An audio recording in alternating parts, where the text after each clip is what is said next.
نحمده ونصلي على رسوله الكريم اما بعد فاعوذ باللہ من الشیطان الرجیم بسم اللہ الرحمن الرحیم رب اشرح لی صدری ویسر لی امری واحلل عقدۃ من لسانی یفقہوا قولی۔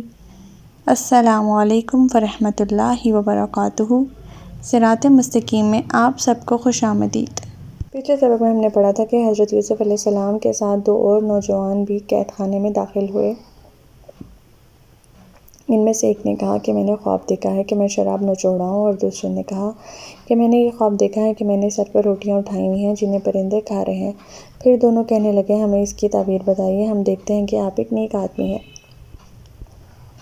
یوسف نے فرمایا جو کھانا تمہیں یہاں ملا کرتا ہے اس کے آنے سے پہلے میں تمہیں ان خوابوں کی تعبیر بتا دوں گا۔ یہ ایسا علم ہے جو مجھے میرے پروردگار نے سکھلایا ہے۔ میں ان لوگوں کا دین چھوڑ دیا ہے جو اللہ پر ایمان نہیں لاتے اور آخرت کے بھی منکر ہیں۔ اس کے بجائے میں نے اپنے آباء و اجداد حضرت ابراہیم، اسحاق اور یعقوب کا دین اختیار کیا ہے۔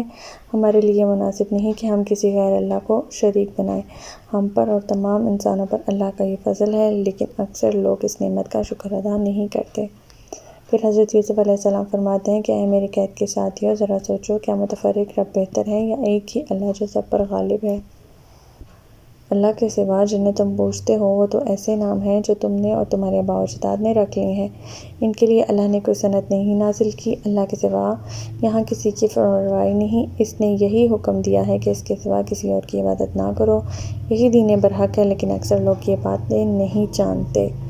ہمارا آج کا سبق آیت نمبر 41 سے لے کر آیت نمبر 45 تک ہے، تو آج کا سبق شروع کرتے ہیں۔ بسم اللہ الرحمن الرحیم۔ یا صاحب السجن اما احدکما فیسقی ربہ خمرا واما الآخر فیصلب فتأکل الطیر من رأسہ قضی الامر الذی فیہ تستفتیان۔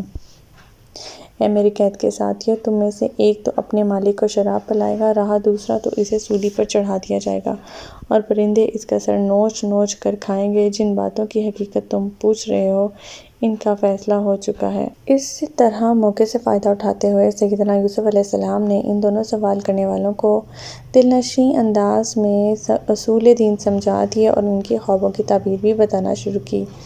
ساقی سے کہا کہ تمہارے خواب کی تعبیر یہ ہے کہ تم اپنے سابقہ ملازمت پر بحال کر دیے جاؤ گے، اور دوسرے سے کہا کہ تم سولی پر چڑھا دیے جاؤ گے اور تمہاری موت کے بعد پرندے تمہارا سر نوچ نوچ کر کھائیں گے۔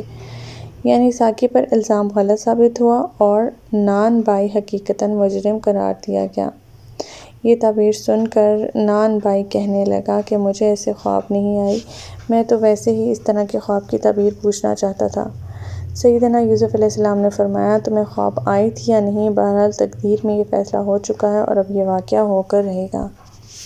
آیت نمبر 42۔ وَقَالَ لِلَّذِي ظَنَّ أَنَّهُ نَاجٍ مِّنْهُمَا اذْكُرْنِي عِندَ رَبِّكَ فَأَنسَاهُ الشَّيْطَانُ ذِكْرَ رَبِّهِ فَلَبِثَ فِي السِّجْنِ بِضْعَ سِنِینَ۔ ان دونوں میں سے جس شخص کے بارے میں یوسف کو یقین تھا کہ وہ قید میں رہا ہونے والا ہے، اسے یوسف نے کہا کہ اپنے مالک شاہ مصر سے میری بابت میں ذکر کرنا، لیکن مالک کے پاس یوسف کا ذکر کرنا اسے شیطان نے بھلا دیا۔ چنانچہ یوسف کئی سال قید میں پڑے رہے۔ اب جو رہا ہونے والا ساقی تھا اس کی ملازمت بحال ہو گئی، اور خوشخبری میں وہ اتنا مگن ہو گیا اور بے خود ہو گیا کہ اسے بادشاہ کے سامنے اپنے محسن سیدنا یوسف کا ذکر کرنا یاد ہی نہ رہا۔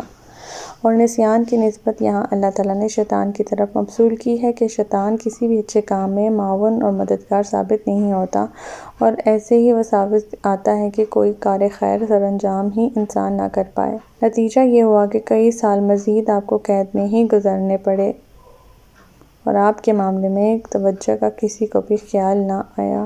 آیت نمبر 43۔ وَقَالَ الْمَلِكُ إِنِّي أَرَىٰ سَبْعَ بَقَرَاتٍ سِمَانٍ يَأْكُلُهُنَّ سَبْعٌ عِجَافٌ وَسَبْعَ سُنبُلَاتٍ خُضْرٍ وَأُخَرَ يَابِسَاتٍ يَا أَيُّهَا الْمَلَأُ أَفْتُونِي فِي رُؤْيَايَ إِن كُنتُمْ لِلرُّؤْيَا تَعْبُرُونَ۔ ایک دن بادشاہ نے اپنے درباریوں سے کہا کہ میں نے خواب میں دیکھا ہے کہ 7 موٹی گائیں ہیں جنہیں 7 دبلی گائیں کھا رہی ہیں، اور اناج کی 7 بالیں ہری ہیں۔ اور دوسری 7 سوکھی ہیں۔ اے اہل دربار، اگر تم خواب کی تعبیر بتا سکتے ہو تو مجھے میرے خواب کی تعبیر بتاؤ۔ اب طویل مدت گزر جانے کے بعد ایک ایسا واقعہ پیش آیا جس نے اس رہا ہونے والے ساقی کو سیدنا یوسف علیہ السلام کا پیغام یاد دلا دیا۔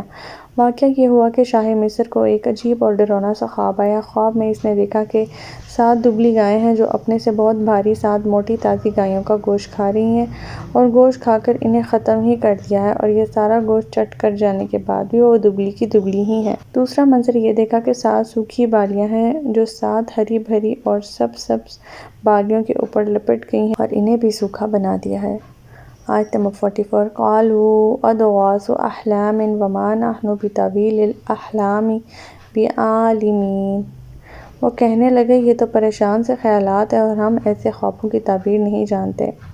اس خواب نے بادشاہ کو سخت پریشان کر دیا تھا۔ اس نے اپنے ملک کے دانش مندوں، نجومیوں، خوابوں کی تعبیر بتانے والوں کو سب کو دربار میں جمع کر لیا اور ان سے کہا کہ میں نے ایسا خواب دیکھا ہے، کیا تم میں سے کوئی مجھے اس کی تعبیر بتا سکتا ہے؟ مگر اس خواب کی تعبیر بتانے سے سب نے عاجزی کا اظہار کیا اور کہہ دیا کہ یہ خواب ایسا ہے کہ جس کی تعبیر نہیں بتائی جا سکتی، یہ تو پریشان سے خیالات ہیں اور ایسے خیالات کی کچھ تعبیر نہیں ہوتی۔ آیت نمبر 45 وقال الذی نجا منہما وادکر بعد امۃ انا انبئکم بتأویلہ فارسلون۔ ان دونوں قیدیوں میں سے جو رہا ہوا تھا اسے مدت کے بعد یوسف اور ان کا پیغام یاد، میں تمہیں اس خواب کی تعبیر بتاؤں گا، مجھے ذرا قید خانے میں یوسف کے پاس بھیجو۔ تو ہمارا آج کا سبق یہیں تک تھا۔ اللہ تعالیٰ سے دعا ہے کہ اللہ تعالیٰ قرآن پاک کے احکامات پہ ہمیں عمل پیرا ہونے کی توفیق عطا فرمائے۔ اللہ پاک ہمیں ہدایت دے کہ جس کے بعد گمراہی نہ ہو۔ ربنا لا تزغ قلوبنا بعد إذ هديتنا وهب لنا من لدنك رحمة إنك أنت الوهاب سبحانك اللهم وبحمدك نشهد أن لا إله إلا أنت أستغفرك وأتوب إليك۔ السلام علیکم ورحمۃ اللہ وبرکاتہ۔